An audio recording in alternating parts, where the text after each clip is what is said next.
C'est l'heure de l'invité politique au Grand O avec Léopold de Mébaza et Marine Doux. Et restez avec nous puisque ce soir nous avons l'honneur d'accueillir Julien Rochdy. Bonjour. Bonjour. Actuel président du Front National de la Jeunesse, vous êtes âgé de 25 ans, vous êtes né en Ardèche et vous avez suivi des études de sciences politiques à Lyon.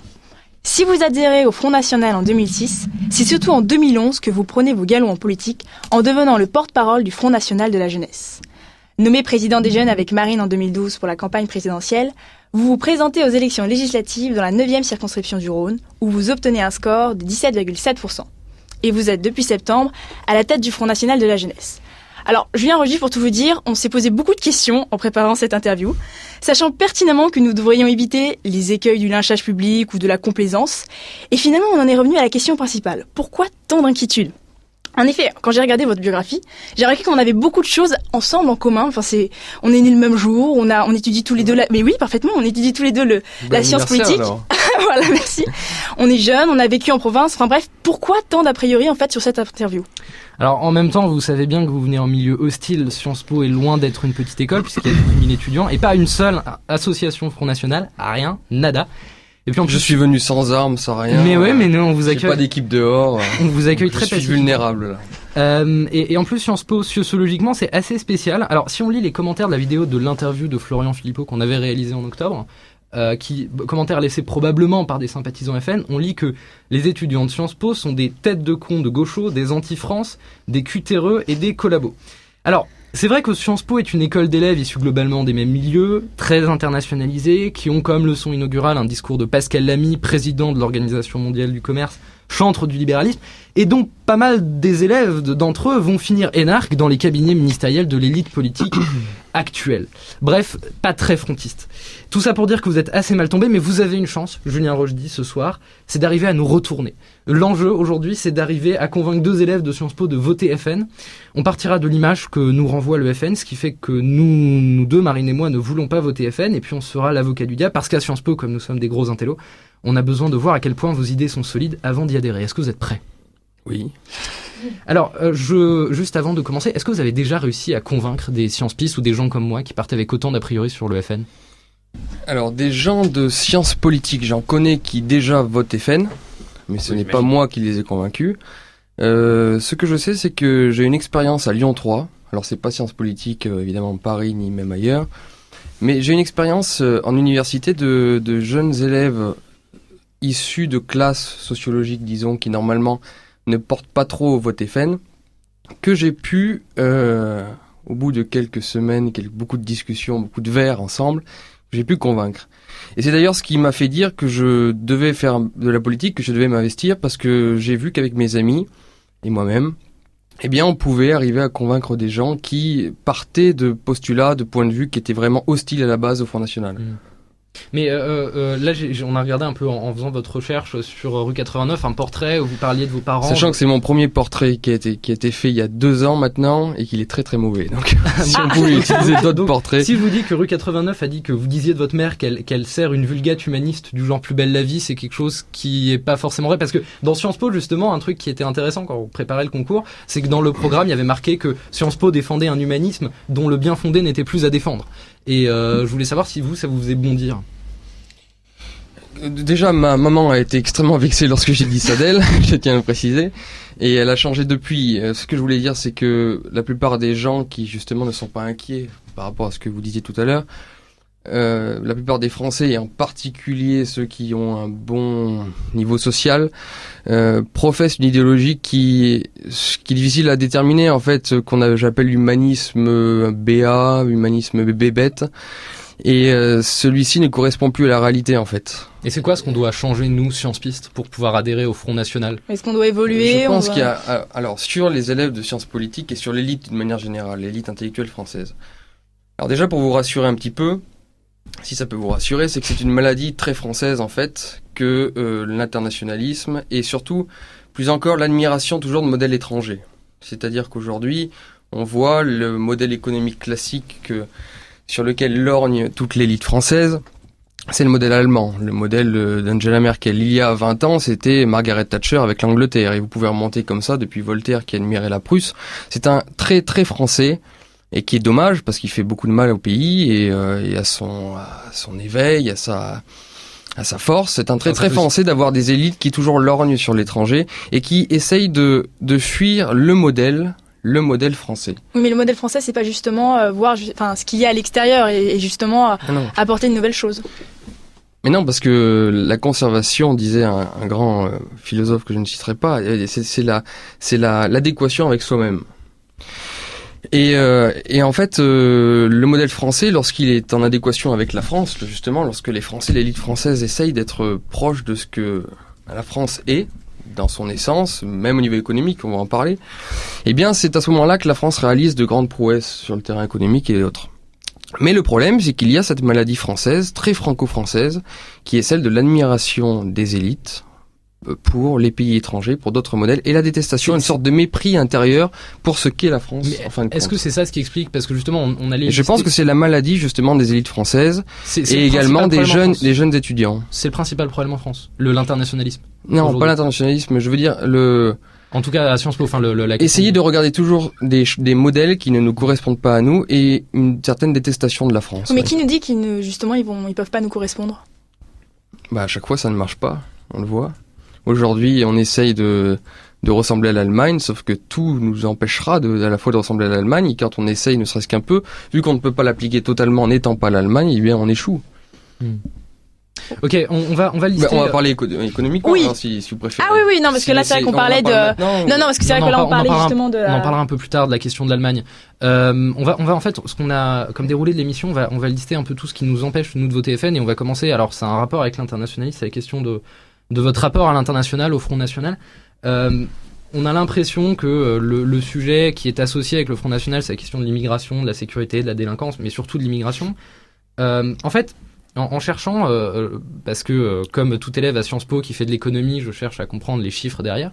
Et j'avais regardé sur votre site la question des chiffres de l'immigration et du mal que fait l'immigration à la France, puisque a priori c'est vrai, vous n'êtes pas un parti raciste, donc c'est qu'il doit y avoir des considérations économiques derrière. Il y a marqué que l'immigration coûte 70 milliards d'euros par an à la France. Oui, chiffre de Monsieur Lolland. Chiffre de Monsieur Lolland. J'ai regardé justement un peu sa méthodologie et apparemment il ne compte que les dépenses qui sont faites pour les immigrés, en disant qu'au final les recettes qui viennent des immigrés sont extrêmement faibles, mais c'est un peu contestable parce qu'au final les immigrés ils payent des charges de toute manière, ils payent des consomment, impôts, etc. Ils participent à la vie. Alors plusieurs choses là-dessus. La plupart des analyses qui sont faites, et vous êtes obligés de le concéder, il y a quand même au moins un livre ou deux qui sortent chaque année sur l'immigration, précisent à chaque fois que l'immigration coûte plus que ce qu'elle ne rapporte. Et en fait, en porte-à-faux de toutes ces analyses, en face, on leur sort toujours une analyse de Sciences Po Lille, je crois, qui avait fait un travail là-dessus il y a quelques années. Et il y avait donc une seule recherche, une seule analyse, une seule étude qui dit que l'immigration rapporte, contre la plupart, honnêtement, aujourd'hui, mais contre la plupart aujourd'hui des analyses qui sont faites sur le sujet. Maintenant, vous me dites que l'immigration rapporte, effectivement qu'elle rapporte, mais sans doute à la marge. Parce que comment expliquer aux gens, comment est-ce que vous pouvez croire, même vous, dans un État, dans un pays qui a 5, bientôt 6 millions de chômeurs, si ça continue, un pays qui fait rentrer 200 000 personnes par an, dont seulement 20% ont un contrat de travail. Donc ça veut dire que les 80% autres sont à la charge du pays, ce qui est normal, c'est pas de leur faute, mais c'est comme ça. Comment expliquer que ces gens, bien sûr qu'ils vont consommer avec les aides qu'ils vont percevoir, mais comment expliquer aux Français que ces gens-là vont rapporter de l'argent? Il y a aussi un autre...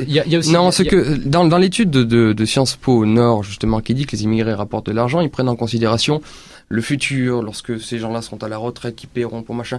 Ils prennent en considération aussi lorsque dans un foyer il y a une personne d'origine immigrée, ils comptent tout le foyer comme rapportant à la France. Donc cette analyse est très mal faite. Et aujourd'hui, je vous dis, de toute façon, faisons une analyse très simple, regardons les choses simplement et clairement. Comment expliquer que des gens qui rentrent sans contrat de travail en France puissent rapporter de l'argent? Alors vous allez me dire peut-être dans 10 ans, dans 20 ans, mais aujourd'hui, il faut voir sur le long terme, il ne faut pas justement se limiter à 1 an, 2 ans. Oui, au final, il faut quand même rapporter. Mais sur le long terme, vu qu'on continue à faire rentrer à chaque fois 200 000 personnes par an, ça finit quand même... Mais il y a des gens qui travaillent, justement, comme vous dites, même si vous pensez que c'est une minorité, il y a quand même des gens qui travaillent. Et enfin, c'est pas le problème de la France. Il y a quand même des choses plus graves. Non, pas le problème de la France, mais vous me parlez de celui-ci en l'occurrence, je vous réponds. Oui, mais on a l'impression dans votre... Vous me dites sur le long terme. À la limite, cela pourrait fonctionner sur le long terme si on se disait que sur le long terme, on allait créer des emplois. Sauf qu'on en perd chaque année, des emplois. Donc, vous faites rentrer plus de gens et vous avez moins d'emplois. comment, dans cette équation-là, vous arrivez à trouver de l'argent? Ah oui, vous avez l'impression en fait que les immigrés vont finalement voler le travail des futurs Non, pas du tout. Ils ne volent rien du tout parce qu'il n'y a rien à leur donner. Mais la question, c'est, il y a quand même 800 000 emplois qui sont pas pourvus dans la restauration chaque année. Est-ce qu'au final, si on réduit l'immigration, ce qu'il faut pas faire en contrepartie, c'est obliger les Français à prendre les postes qu'ils ne veulent pas occuper aujourd'hui? Alors, deux choses. La première, d'un point de vue pratique, effectivement, il y a certains emplois qui mériteraient d'être valorisés sur le plan du salaire. Parce que y a des emplois que les Français ne veulent pas faire, non pas parce qu'ils sont feignants, ou alors ce serait du racisme à l'égard des Français, mais simplement parce qu'ils sont méprisés et qu'ils sont pas très intéressants pour eux. Et la deuxième chose, d'un point de vue philosophique, je suis désolé, mais, et là pour le coup d'un point de vue humaniste, comment vous justifiez votre anti-esclavagisme historique? J'imagine que vous n'êtes pas pour l'esclavage dans l'histoire, tout en acceptant que des boulots que des Français ne voudraient pas faire, eh ben on fait venir des gens du tiers-monde pour bosser à notre place et faire même des enfants à notre place. C'est précisément les raisons qui faisaient qu'à l'époque aux États-Unis on faisait venir des Noirs. C'est pas une question de jugement de valeur, c'est juste un fait. Enfin, c'est pas que je non, mais dis d'accord, ouais, mais je pense qu'un sudiste au 19e siècle aux États-Unis pouvait vous dire écoutez, c'est un fait, on a des champs de coton, il nous faut des travailleurs, ceux-là veulent bien travailler, on les prend, on les met en esclavage. Voilà. C'est la même chose, d'un point de vue philosophique, même si ça rapportait, je vais vous dire, ce qui n'est pas le cas, mais même si ça rapportait, j'aurais un problème avec cela, d'un point de vue humaniste et philosophique, justement. Ah oui, donc en fait, c'est une position humaniste, enfin, votre position sur l'immigration, c'est une position humaniste. Mais excusez-moi, mais je suis désolé, mais comment vous justifiez ça? On a des boulots que monsieur vient de dire qui sont pas assez payés, qui sont un peu méprisés, genre la restauration, ou je sais pas, pour faire les poubelles, parce que c'est souvent ce qu'ils disent, les immigrés font vos poubelles, donc soyez gentils avec eux. Je suis désolé, mais donc on a ces boulots-là qui sont considérés comme étant pourris, et parce que des Français ne veulent pas les faire, parce qu'ils sont justement nuls et pas assez valorisés, on fait venir des gens pour le faire à notre place. Et comment la personne de gauche, qui a l'impression du coup d'être gentille parce qu'elle fait venir des gens du tiers-monde, comment elle arrive à se regarder dans la glace après ça? Nous, on n'a pas envie de faire venir des gens pour faire nos poubelles. On va les faire nous-mêmes, nos poubelles, parce qu'on va revaloriser le métier. Et avec quel argent? Quel argent? Ça c'est pas toute une politique globale, on peut en parler de la politique économique, mais vous voulez que je vous fasse un exposé comme ça? Ah non, mais justement, quel argent? Parce que finalement, revaloriser, je pense que tout le monde est d'accord, droite, gauche, enfin tout le monde est pour finalement améliorer les emplois, les conditions de travail, mais finalement avec quel argent? Parce qu'on nous explique que c'est la crise, il y a quand même de l'argent, enfin il y a la dette, enfin d'accord, mais sur l'argent. La crise, la dette... elle n'est pas tombée du ciel. Non, mais là, par exemple, si vous pouviez arriver au pouvoir, avec quel argent vous revalorisez les emplois justement pour les immigrés ou même pour comme vous dites, les Français de nationalité française? Ça participe d'une politique globale du retour de la croissance et essayer de trouver de nouvelles recettes, de mettre le pays sur la voie de la prospérité plutôt qu'aujourd'hui essayer de trouver de l'argent à droite à gauche tout en continuant à en perdre d'un point de vue budgétaire. Oui, mais vous avez par exemple, vous n'avez pas de mesure justement pour améliorer... La mesure, c'est que là, un marché intérieur peut s'équilibrer naturellement lorsque vous avez des emplois qui sont proposés et que vous avez quand même 5 millions de chômeurs dans votre pays. Normalement, si les choses tournaient rond, ces 5 millions de chômeurs seraient amenés à prendre ces emplois. Mais si, par nature, le marché intérieur s'organise et s'équilibre. Mais si dans votre plan de réduction de la dette, est-ce que vous comptez ces 70 milliards qui coûtent pour le rétablissement d'un déficit zéro? Comment ça, l'immigration, vous voulez dire? Oui, parmi les économies que nous voulons faire, de toute façon, comme me dit le professeur Lafay, qui est un professeur à Assas d'économie, la clé de la croissance pour demain dans toutes les sociétés occidentales d'ailleurs, c'est à la fois un choc de compétitivité, on peut en parler, et à la fois un travail sérieux sur le budget, sur l'équilibre budgétaire. Et parmi les économies à faire, il y a évidemment beaucoup de choses à faire sur la sécurité, l'immigration et tout le reste. Est-ce que vous comptez ces chiffres? Pardon? Est-ce que vous comptez ces chiffres dans le plan de réduction de déficit? Oui, bien sûr. Par exemple, sur des données qui sont claires, parce que à la limite, vous pouvez contester l'Hollande, mais vous pouvez pas contester l'AME, par exemple. L'aide médicale d'urgence aux personnes sans papier qui coûte 100 millions d'euros par an, un truc comme ça. Non, 600 à 800 millions d'euros par an. Voilà. Ça a commencé lorsque ça a été mis en place sous la gauche au Jospin. Ça a commencé. Il calculait ça à 65 à 100 millions par an, effectivement, ce qui était, j'allais vous dire, prônable dans le budget de l'État. Sauf que ça n'a fait qu'empirer, ça n'a fait qu'augmenter, et aujourd'hui c'est à 800 millions. Demain ce sera peut-être à 1 milliard, et on n'a plus les moyens aujourd'hui de soigner tout et n'importe quoi pour des gens qui viennent du monde entier. On n'est pas l'hôpital du monde, on ne peut plus. Ce serait bien de le faire. J'ai un cœur comme tout le monde, j'aimerais bien, mais ce n'est plus possible. Donc ça fait partie des coûts qui sont chiffrés, qui sont chiffrables, qui sont vérifiables. C'est pas un fantasme du Front National. Hein. Vous tapez AME sur Google, vous verrez les chiffres. C'est 800 millions d'euros par an, entre 650 et 800. Vous verrez, c'est quand même une dépense qui est aujourd'hui superflue et que l'on pourrait faire comme économie. Il y a la deuxième chose qui me gêne et qui m'empêche de voter FN, c'est le rapport entre votre parti et pas mal de ses militants. On a vu la vidéo on a vu à la télé votre intervention au Petit Journal et donc Yann Barthès, vous avez montré des vidéos qui circulaient sur internet où on voyait des choses que vous aviez désapprouvées en public par des militants lors d'universités d'été notamment. Vous aviez dit, c'est très probablement vrai, que c'était des militants isolés, que les organisations qui étaient derrière ces vidéos étaient indépendantes du Front National, mais que les vidéos allaient quand même être supprimées, ce qui est un peu étonnant.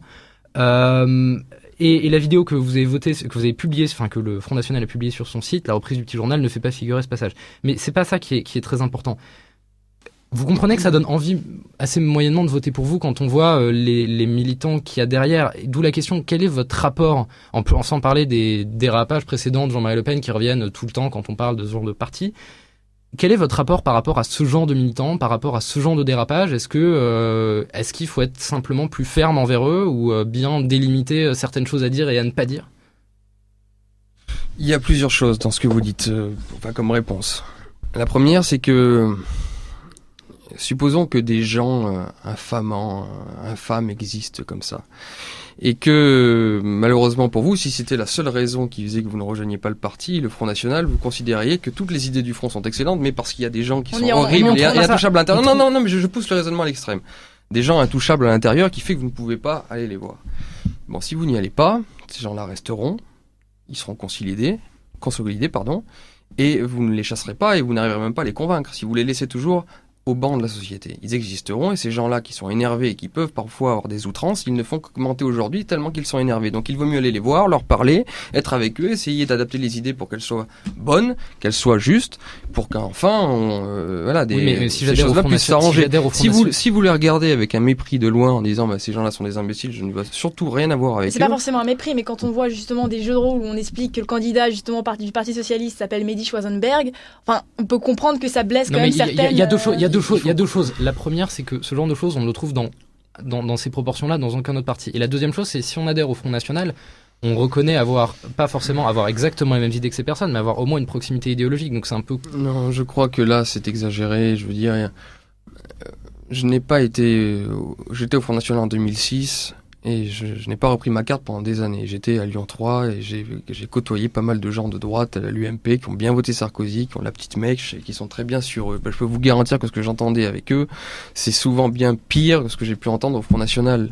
Et j'ai même vu des gens du PS qui parfois ont dit des horreurs. Je veux dire, donc il faut arrêter. Il y a une caméra qui se met directement sur les propos outranciers que peuvent avoir certains militants, des militants du Front National. Mais on pourrait trouver ça de partout, honnêtement. Oui, mais il y a quand même une certaine image, même s'il y a justement une stratégie pour la dédiaboliser, il y a quand même une image qui reste, je veux dire, de Écoutez, moi, vous me parliez tout à l'heure des choses qui sont inquiétantes. Il y a des choses inquiétantes en France, et honnêtement, lisez Pierre Manant, la dynamique de l'Occident, où il dit qu'aujourd'hui, c'est fou, on condamne les gens même pas sur leurs arrière-pensées, mais sur ce que leurs propos pourraient suggérer dans un contexte particulier. Mais là, c'est pas pour suggérer, c'est je suis désolé, vidéo, non, mais des militants qui font une blague. Est-ce que vous pensez que c'est la SS qui est en train de ressusciter en France et qui va prendre le pouvoir et tout? Ce sont des blagues minables qui sont nulles, mais il y a des blagues en face. Que vous parliez de cette personne qui disait qu'un militant PS s'appelait Mehdi Schwarzenberg. Mais vous savez combien de blagues on fait sur le Front National tous les jours? Moi, on m'a traité d'Hitler, de tout ça. Vous savez combien de blagues on fait sur des gens comme nous? Non, mais c'est pas ça. C'est que des blagues nulles à chier, il y en a de partout, de chaque côté. Vous comprenez? Et c'est pas ça qui sont inquiétantes pour le pays. C'est pas une centaine, même serait-il je sais pas, 10 000, voire même 100 000 en France, qui n'est absolument pas le cas, des types vraiment hard et dangereux. Je veux dire, il ne représente aucun danger pour la France. Par exemple, est-ce que le Front National de Marine Le Pen est, en termes d'image, en termes idéologiques, différent de celui de Jean-Marie Le Pen, par exemple? Parce que finalement, c'est la même famille, on pourrait se poser des questions. Mais l'idéologie du Front National, c'est autre chose que je suis en train d'écrire en ce moment, vous voyez, sur l'idéologie du Front National. Il y a une évolution de génération. Vous pouvez pas dire, vous dites intellectuel, justement, qui analysez la vie politique française depuis des générations et des générations, enfin, depuis quelques années. Vous devez normalement voir une chose qui est simple, c'est que cette famille de droite traditionnelle, elle était également au RPR, et vous regardez les programmes philosophiques, la philosophie qui sous-tendait au programme du RPR dans les années 80, elle était presque parfois pire que celle aujourd'hui du Front National, et pourtant personne ne les traitait de fascistes. Il devait y avoir 2-3 gauchistes qui les traitaient de fascistes, mais ça ne faisait pas peur. Chirac a pas tué la France, ce que je crois. Enfin, il a pas, vous voyez ce que je veux dire, il a pas imposé une dictature. Jean-Marie Le Pen a toujours une Donc arrêtez de. Enfin, c'est même normal vu que il y a toujours, enfin c'est même le même nom, le Front National. Il y a quand même finalement comme une ombre qui est toujours planante, je veux dire qu'on le veuille ou non. Mais l'ombre de quoi? Je suis en train de vous expliquer que le programme du RPR à l'époque dans les années 80 et même avec Giscard d'Estaing au début des années 90 sur l'immigration, parce que c'est ça qu'on nous reproche en fait, c'est juste notre point de vue sur l'immigration et quelques autres vétilles. Eh bien, il était pire que le nôtre. Et pourtant, il me semble pas que Giscard, ni Chirac, ni toute la droite ait imposé un État fasciste en France. Pourquoi vous dites pire? Oui, pourquoi pire? Bah parce que je peux vous garantir que les mots, j'ai vu, regardez, amusez-vous, regardez sur l'INA une conférence, un congrès, non c'est pas un congrès, c'est je sais pas quoi, une grande réunion publique que le RPR fait avec l'UDF au début des années 90. D'ailleurs, Sarkozy y participe. Vous verrez les mots qu'il prononce par rapport à l'immigration. Je peux vous garantir que si Marine Le Pen parlait comme ça, il se serait titré partout le lendemain. Est-ce qu'au final, votre problème, c'est pas qu'il n'y ait pas de parti à votre droite et que il y ait toujours cette idée que vous êtes le grand parti. Et déjà, moi, j'aimerais que vous, et les étudiants de sciences politiques, je suis en train de lire René Raymond en ce moment sur l'actualisation des droites en France, un livre classique que vous avez dû étudier. Il commence par jeter un regard rétrospectif et très intéressant sur le clivage droite-gauche. Et il termine quand même en disant que tous les grands principes qui déterminaient le clivage droite-gauche de l'époque se sont quand même bien estompés, ont quand même bien disparu. Alors comment vous, qui êtes censé regarder la politique au jour le jour et en profondeur, comment vous pouvez croire encore une seule seconde qu'il y ait un clivage droite-gauche en France? Le truc, c'est que... Et que par conséquent, assumant cet échiquier politique droite-gauche, vous nous placiez nécessairement à l'extrême droite. Ce clivage droite-gauche ayant explosé, sauf si vous arrivez à me le démontrer, alors ça c'est quand vous voulez, hein, si vous arrivez à me démontrer qu'il y a encore un clivage droite-gauche qui ne joue pas que sur quelques détails, hein, j'entends, sur des choses vraiment sérieuses. Je parle pas de la réalité. Si la droite et la gauche ont explosé, alors il n'y a plus d'extrême droite ni même d'extrême gauche. Je parle pas de mon analyse politique, je parle de la perception. Aujourd'hui, on parle toujours en termes de droite et de gauche, on parle toujours d'un parti d'extrême gauche pour partir de front de gauche. Hélas, oui, si vous le dites, mais dans l'image, est-ce que ce qui, au final, est le principal facteur qui pousse les gens à ne pas voter FN, c'est de savoir qu'il n'y a rien à droite c'est de considéré comme extrême. Je suis d'accord avec vous, bien sûr. Et nous, on essaye de faire un travail pédagogique de tous les jours. C'est ma croix, hein, c'est la croix que je porte. Mais c'est même pas des diabolisations, je vais vous dire. C'est d'arriver à leur faire comprendre que ce clivage a explosé. Il est valable pour le XXe siècle, il n'est plus valable aujourd'hui. Et donc, il est ridicule de nous placer à l'extrême droite. Et moi, je demande l'extrême droite. Ça voudrait dire que, en gros, la droite, on serait plus extrême qu'elle sur les sujets. Donc, en gros, sur sa politique économique, on voudrait faire la même, mais un petit peu plus poussé. Politique d'immigration, on voudrait faire la même, un petit peu plus poussé. Ce qui n'est absolument pas le cas. Il y a une différence de nature entre l'UMP et le PS, l'UMPS et nous. Nous sommes une alternative, nous sommes un parti à la limite, si vous voulez, non aligné. Mais est-ce que votre alternative... Mais quelles sont les références de Marine Le Pen d'extrême droite? Si vous faites de la philosophie politique, quelles sont les références de Marine Le Pen d'extrême droite, hein? J'entends la vraie extrême droite, la droite légitimiste, tout cela. Hein? On parle philosophie, allons-y. Quelles sont les références de Marine Le Pen d'extrême droite? Il n'y a pas de référence philosophique d'extrême droite que Marine Le Pen. Bon, alors pourquoi vous nous placez d'extrême droite, à l'extrême droite alors? Là encore, je ne parle pas en termes d'analyse politique. Non, bien sûr, mais l'image. Mais sur la question de l'alternative, c'est intéressant. Sur la question de je suis pas directeur de TF1 et je peux pas changer les images aussi facilement que je le souhaiterais. J'aimerais que l'image change. Sur la question de l'alternative, Marine. Oui, est-ce que vous n'avez pas l'impression que finalement, beaucoup de personnes ne vont pas forcément justement voter pour le FN, parce qu'ils vont se dire finalement c'est pas un vote, on va dire comme un vote utile, et ça resterait finalement un vote de protestation. Est-ce que finalement vous n'êtes pas simplement un parti protestataire qui finalement ne ferait que des choses en réaction à une politique, à un gouvernement, et finalement ne pourrait construire rien, on va dire. Est-ce que le but du FN c'est plus de défendre des valeurs que de prendre le pouvoir? Oui.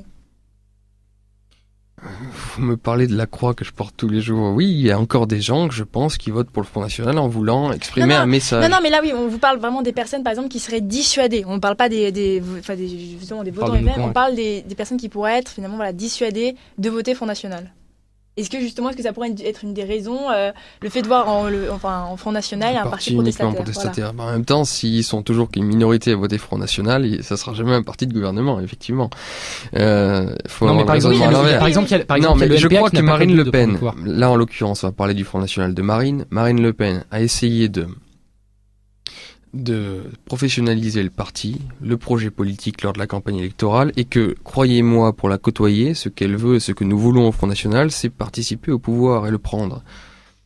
Donc aujourd'hui, si peut-être effectivement le Front National des années 80, des années peut-être même 90, avait une fonction tribunicienne et pour râler un peu, on votait comme ça pour exprimer un message de mécontentement, ce n'est plus le cas avec Marine Le Pen, et les gens l'ont bien compris qu'aujourd'hui, il y a un projet alternatif. Et d'ailleurs, à mesure qu'ils se rendent compte que la politique tant économique que sociale, pas tout à fait sociétale, mais bon, de la gauche suit dans les règles et sur la même voie que la politique de Nicolas Sarkozy, les gens vont bien se dire, il nous faut une alternative. Et en tout et pour tout, nous représentons cette alternative. Imaginons que vous arriviez au pouvoir. Le pouvoir de l'État, c'est entre autres la nomination des fonctionnaires, par exemple. Est-ce que vous garderez les hauts fonctionnaires comme tels, ou vous direz ces postes sont des postes éminemment politiques, donc il faut leur donner une direction politique claire dans le sens de ce qu'on a porté auprès des Français, donc on nommera des personnes plus politiques? Je vais vous dire, ne le prenez pas mal, mais je vous ai parlé tout à l'heure de la maladie française des élites, donc des hauts fonctionnaires, qui est celle de l'admiration pour des modèles étrangers et la détestation de la France, enfin le mépris plutôt de la France. Eh bien, il y a une autre maladie, un autre trait caractéristique des élites françaises et des hauts fonctionnaires, c'est leur servilité. Donc, quel que soit le pouvoir qui sera en place, ils le serviraient, et peut-être même le servirait-il bien. D'accord. En parlant d'élite justement, on voulait savoir, vous dénoncez très souvent la question de l'élite, et une des causes qui est attribuée au mal français en termes d'élite, c'est notamment le fait qu'ils viennent toujours des mêmes écoles polytechniques, les corps des mines, l'ENA, etc. Est-ce que vous pensez que ce serait un projet intéressant de refonder le système d'enseignement supérieur en mettant de côté ou en marginalisant ou même en supprimant ce genre d'école? Il faut supprimer l'ENA par exemple. Personnellement, je pense que l'idée du général de Gaulle était une bonne idée. Historiquement, elle se comprend. Et moi, je suis pour qu'il y ait effectivement une sorte d'école, de création, de hauts fonctionnaires, de sorte de commis de l'État, d'aristocrates de la République. Pourquoi pas? L'important pour moi, c'est pas le contenu, c'est pas le contenant, c'est le contenu, vous voyez. C'est ce qui est dit aujourd'hui. Aujourd'hui, à l'intérieur des grandes écoles, le problème, c'est qu'on leur sert la soupe de la pensée dominante, plutôt changer la le pensée programme, libérale, mondialiste et tout, et pourquoi pas, hein, chaque époque a son esprit du temps, et chaque époque a un souffle. C'est donner un autre esprit ou donner tous les esprits? Mais je pense que déjà ça se fera par l'histoire. Ça, je suis un peu hegelien, donc effectivement l'histoire fera en sorte que l'esprit du temps va se modifier par nature, et vous-même, sans vous en rendre compte, vous allez commencer par... Donc en fait ça sert même pas à rien de nous convaincre, puisqu'on sera de toute façon convaincu par... L'histoire, je pense, fera en sorte que oui, il va y avoir des crises immenses, et donc ce modèle, on le voit aujourd'hui, ce modèle dominant depuis 10-15 ans est en train de s'écrouler, donc sauf si vous voulez rester aveugle jusqu'à la fin de votre vie, vous allez être obligé de vous dire peut-être que ce modèle est pas le bon. Mais après nous, au niveau de l'énergie politique que nous pourrions mettre là-dedans, évidemment, nous ferions en sorte, exactement comme font les autres en face de nous, hein, comme votre ancien président de sciences politiques, on va essayer de faire en sorte de faire monter des gens, des cadres qui ont cette sensibilité patriote. Voilà. Donc, et les autres en face font la même chose, hein. Ça veut dire ils font monter les gens parmi les cadres qui ont une sensibilité plutôt atlantiste, plutôt ce que vous voulez. Nous, on fera monter les patriotes. Oui, mais alors finalement, est-ce qu'il n'y a pas un problème? Je connais beaucoup de grands professeurs de très grande qualité qui pourraient vous faire des cours à sciences politiques vraiment géniaux et sans doute meilleurs que ceux que vous avez. Mais sans doute. Et qui sont patriotes. Donc justement, on vous entend souvent comme le fait que le Front National était le seul parti, on va dire, compétent finalement pour sortir de la crise, vu que, comme vous dites, l'UMPS n'avait rien fait, enfin... le discours habituel. Finalement, est-ce que on peut vous croire, vu que vous le dites souvent, il n'y a pas vraiment le FN n'est pas au pouvoir, n'a jamais été réellement au pouvoir à part certaines petites villes, ou enfin, il y a le FN n'a pas été réellement au pouvoir. Donc comment on peut vous croire finalement que vous seriez compétent? En nous essayant. Ah mais c'est pas pareil. On peut pas prendre.